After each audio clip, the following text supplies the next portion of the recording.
पानी में डूब रहा हूँ। मुझे और मेरे बच्चों को अपने इस पिन्नी के घर में आने दो, नहीं तो हम ठंड से मर जाएंगे।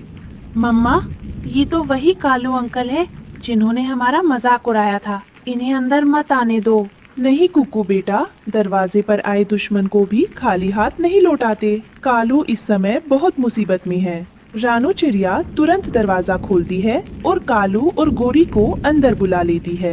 अंदर आते ही कालू देखता है कि पिन्नी का घर पूरी तरह सूखा और बहुत गर्म है। सुंदरवन में सुबह से ही आसमान में काले बादल छाए हुए थे। रानू चिड़िया अपने बच्चों कुकू और गुड़िया के साथ अपने पुराने घोंसले में बैठी थी। तभी अचानक जोरदार बारिश शुरू हो जाती है। रानू का घर बहुत पुराना था, इसलिए छत से पानी टपकने लगता है।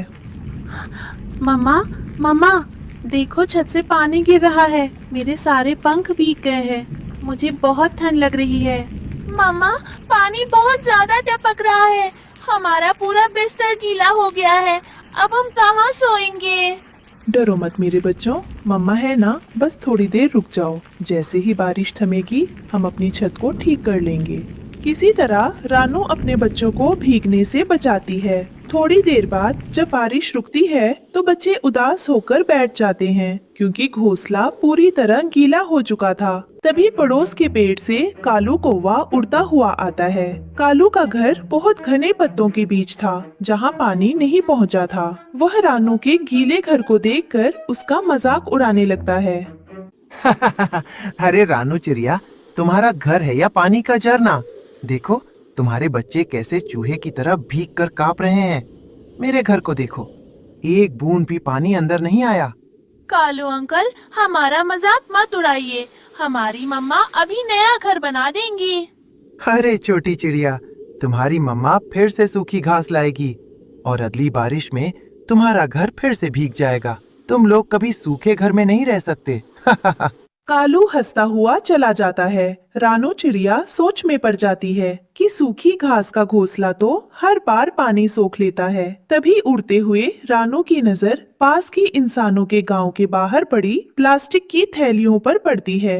अरे वाह, इंसान जब भी बाजार से सामान लाते हैं तो इन रंग बिरंगी पिन्नियों का इस्तेमाल करते हैं। इन पर पानी का कोई असर नहीं होता और पानी इनसे छनकर नीचे भी नहीं गिरता। क्यों ना मैं इनसे अपने बच्चों के लिए एक वाटरप्रूफ घर बनाऊं?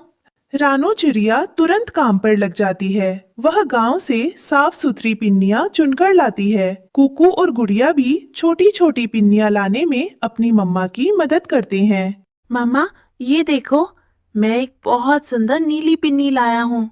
शाबाश कुकू बेटा, अब देखो मम्मा कैसे इन पिन्नियों को सूखी लकड़ियों के साथ मिलाकर एक मजबूत घर बनाती है। रानू चिड़िया बड़ी ही समझदारी से लकड़ियों का ढांचा बनाती है और उसके ऊपर पिन्नियों की परत चढ़ा देती है। 2 दिन की मेहनत के बाद पिन्नी का घर बनकर तैयार हो जाता है। तभी मिट्ठू तोता दूर आसमान से उड़ता हुआ आता है, पर वह रानू के घर को पहचान ही नहीं पाता और चकराकर पास के पेड़ पर बैठ जाता है। अरे, मैं रास्ता भूल लिया क्या? सुंदरवन में ये पिन्नी का अजूबा कहाँ से आ गया? यहाँ तो रानू बहन का घोंसला हुआ करता था। मिट्टू अंकल, आप रास्ता नहीं भूले, नीचे आओ। ये हमारा नया और वाटरप्रूफ घर है। अरे बाप रे, रानू बहन, तुमने तो कमाल ही कर दिया। मैं तो इसे कोई चमकीला खिलौना समझ रहा था।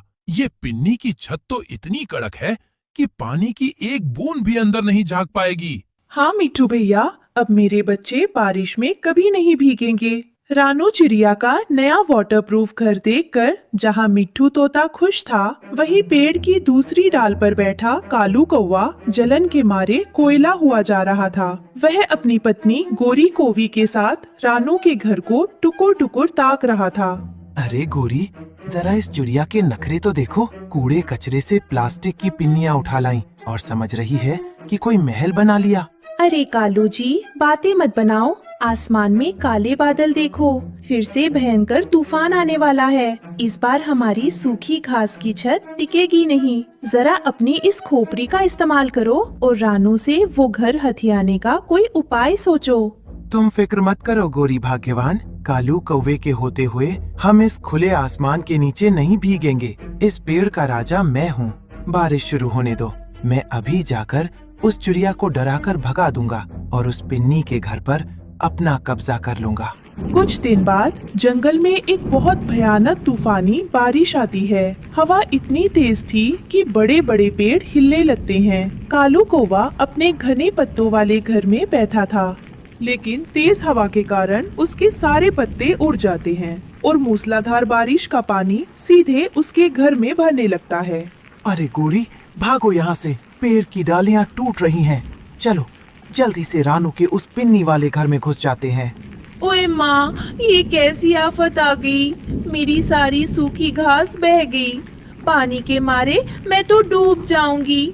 बचाओ, कोई मुझे बचाओ। कालू का पूरा घोंसला टूटकर पानी में बह जाता है। वे दोनों ठंड और पानी से बेहाल होकर उड़ने की कोशिश करते हैं। तभी उसे रानो चिड़िया का पिन्नी का घर दिखाई देता है। तेज हवा और बारिश के बावजूद पिन्नी के ऊपर से सारा पानी फिसलकर नीचे गिर रहा था और घर अंदर से बिल्कुल सूखा और सुरक्षित था। रानू बहन, मैं कितना मूर्ख था। मैंने तुम्हारी गरीबी और तुम्हारे घोंसले का मजाक उड़ाया था, लेकिन तुमने अपनी बुद्धि से इन बेकार पिन्नियों से इतना मजबूत और सूखा घर बना लिया, जिसने आज मेरी और मेरे बच्चों की जान बचा ली। मुझे माफ कर दो बहन। कालू भाई, कोई भी चीज बेकार नहीं होती, बस सही समय पर सही दिमाग लगाने की जरूरत होती है। अब पुरानी बातें भूलो और आराम करो। तूफान रुकने के बाद कालू पूरी तरह बदल जाता है। वो रानू चिड़िया की बुद्धिमानी का कायल हो जाता है। रानू बहन, अब मैं कभी किसी का मजाक नहीं उड़ाऊंगा। क्या तुम मुझे भी सिखाओगी कि पिन्नी का ऐसा वाटरप्रूफ घर कैसे बनाते हैं? मैं भी अपने परिवार के लिए ऐसा ही सुरक्षित घर बनाऊंगा। हाँ हाँ, क्यों नहीं कालू भाई। चलो हम सब मिलकर जंगल के बाकी पक्षियों के घरों पर भी पिन्नी की छत लगा देते हैं, ताकि अगली बार कोई भी बच्चा बारिश में ना भीगे। इसके बाद कालू, रानू और मिट्ठू तोता मिलकर पूरे जंगल में पिन्नी के मजबूत घर बनाते हैं। अब सभी पक्षी बारिश के दिनों में भी खुशी खुशी और सुरक्षित रहने लगते हैं।